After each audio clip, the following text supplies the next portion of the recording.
দাদা, happy birthday to.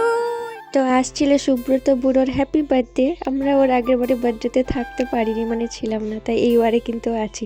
আমি আর কুকাই মিলেই কেক আনতে গিয়েছিলাম মিষ্টি আরে। আমি ভেবেছিলাম ব্লগ বানাবো না, সেজন্য আগের কোনো শ্যুট নিইনি। একদম মিনি সেলিব্রেশন হচ্ছে, খুব ছোটোখাটো করে, শুধু আমরাই কজন আছি।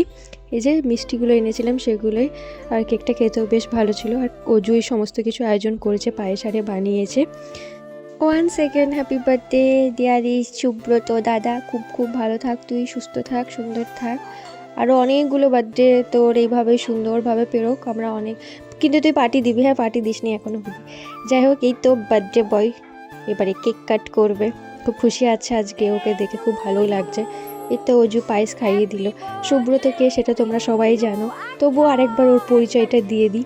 ও হচ্ছে অজুর ছেলে, কুকাইয়ের দাদা আর কাকুরও ছেলে, মানে পতিত কাকুও তো আমার ব্লগে 2-1বার এসেছে না, সেজন্যই।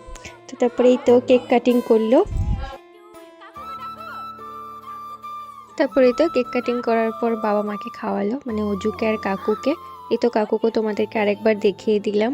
আর আমার অবস্থাটাও ঠিক কী করেছে তোমরা শুধু দেখো, মানে মনে হচ্ছে না যেন ওর বার্থডে, ওর ইন্টেনশনই ছিল এটা করার। আমি ভাবিনি যে ও এরকম করবে। ও সেজন্য ভালো করে বলছে যে ভিডিওটা ভালো করে বানাবি, ঠিক আছে।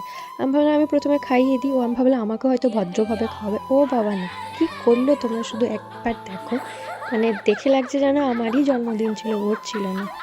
কি বলবো, কি রাগ লাগছিল, কিন্তু বার্থডে ছিল বলে কিছু বলিনি, কিছু না, কি আর করা যাবে। সেজন্য মুখটা ক্লিন করলাম আর ওতেই কেকটা খেলাম আর কি।